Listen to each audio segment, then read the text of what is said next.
first sem. NANI?お前、これは。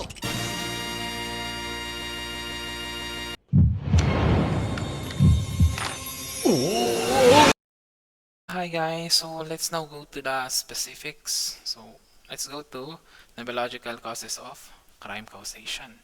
So what is the influence of the biology to criminology?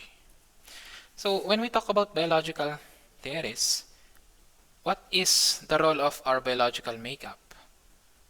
Biological processes to criminality, to the production of criminal tendencies. So, ano ang role ng genes? Ano ang role ng hormones? Ano ang role ng brain?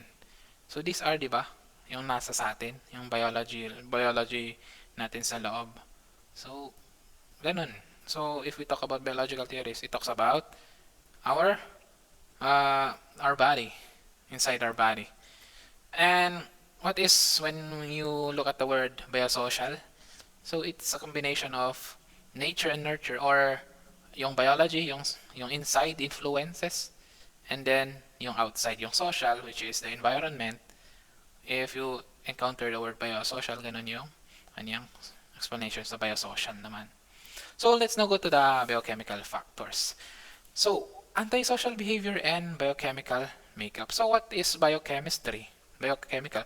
So there are certain parang chemical processes na usually it can be found yung sa mga cells. So cells conducts chemical processes when they eat, ganun. So yung cell, yung nasa loob ng katawan natin. So our body chemistry can govern behavior and personality, including levels of aggression and depression. If they will study your body chemistry, it can be a factor in identifying kung you're aggressive or you have depression. So one example is exposure to lead and subsequent lead ingestion is linked to antisocial behavior. So lead is a chemical, di ba? And sabi daw dito, if we are exposed to lead, yung natatouch mo siya or kinain mo, then maybe sabi daw dito is you are more likely to commit a crime. So other chemicals like vitamins, minerals, if kulang ang mga yun or sumobra ang level ng mga chemicals na yun, or abnormal yung pagka-chemical process ng cells, it can be a factor in criminality or criminal tendency or antisocial behavior.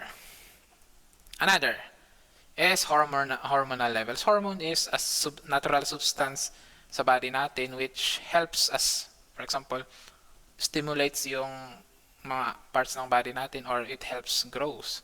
So, or research nyo sa internet kung ano yung meaning ng hormones. Pero my point is nasa body nyo. Hormonal activity and antisocial behavior, especially during teenage years. So, this is why maraming mga juvenile delinquent. Kasi, yung hormonal activity nila is fluctuating. Which means that kasi, kapag while you are, yung teenage years kasi is where our hormones are very active kasi you are growing. So, hormones helps you grow kasi kaya it is very high, your hormonal activities are high or fluctuating kaya it's more likely that you can you will commit crime while you are young. Kaya maraming mga juvenile delinquent, di ba? Or if you look at your girlfriend during yung magre-regla or nagre-regla, is actually nag-fluctuate yung hormones niya. Kaya medyo hindi mo siya maintindihan. Same is true with pag may anak kayo na teenager, hindi mo siya maiintindihan kasi nga yung hormones niya. Pero hindi ko sinasabing magiging criminal yung GF mo. Potential lang. So, hormones like androgen, testosterone are responsible for excessive levels of violence among teenage boys. Sa mga lalaki. Kaya pala, it may explains na kung bakit mas maraming nagkakamit na boys na crime kaysa girls statistically. So mas maraming males ang mga criminal. Siguro dahil sa androgen and testosterone nila or yung testosterone nila pala. mas marami tayong level ng testosterone kaysa girls. Okay? Now go to neurological dysfunction. Dysfunction means not performing normally. So, what is the role of the nervous system to antisocial behavior? Nervous system, the brains, the spinal cord, the nerves, and etc. So, hindi naman yung i-study nila ng neurological dysfunction yung i-open nila yung i-autopsy nila yung tao tapos i-study nila yung brains niya. Hindi. So, there are parang area of study to know on parang to measure the function of neurological part or nervous system like a brain.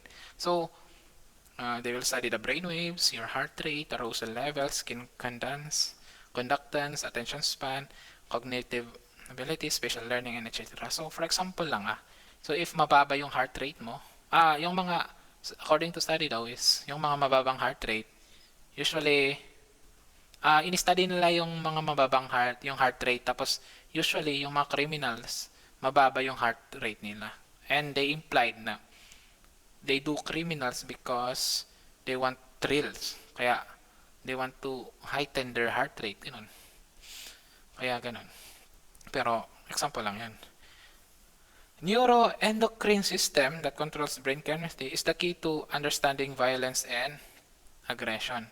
So, hormones that, when we talk about neuroendocrine, also, hormones that is associated with yung nerves. So, if they will measure through something, the neuroendocrine system, they will see, they will measure kung how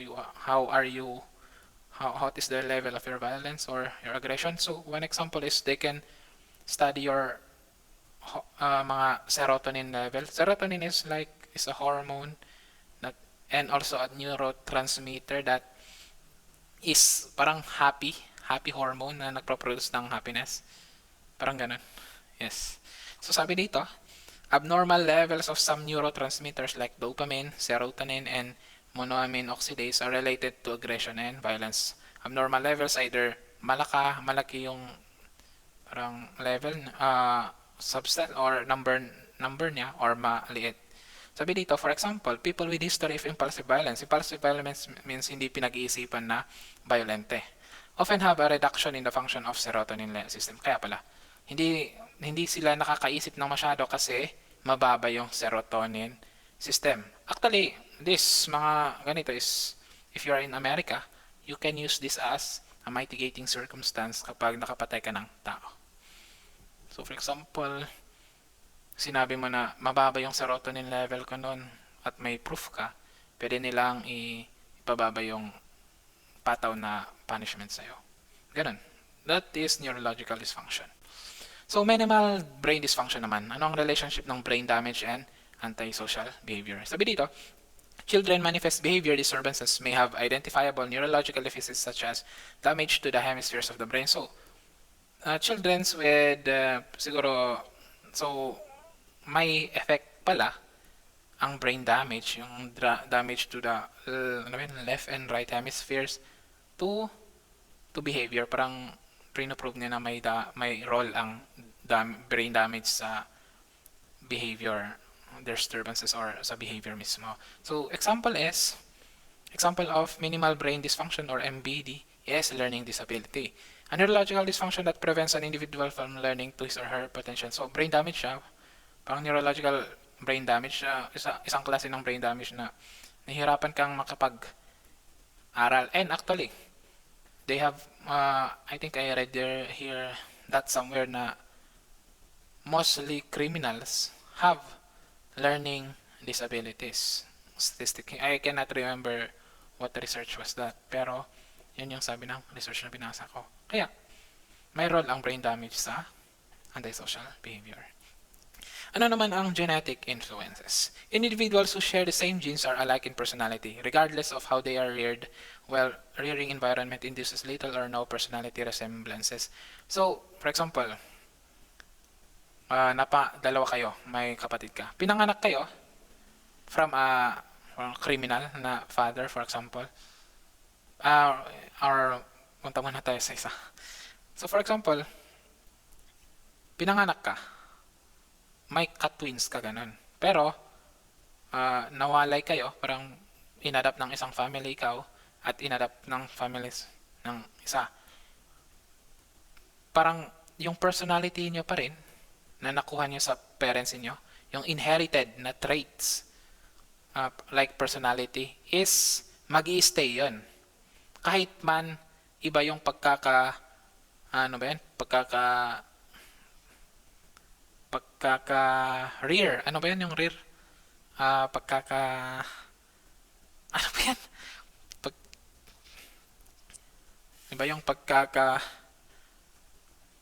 pagkakapalaki ng isang ng isang family sa kapatid mo or yung pagpapalaki ng sa'yo ng isang family. So, wala daw influence or konti lang ang influence ng pagpapalaki ng parents ganun, ng iba't yung dalawang family na binanggit ko. So, those ng genetic influence.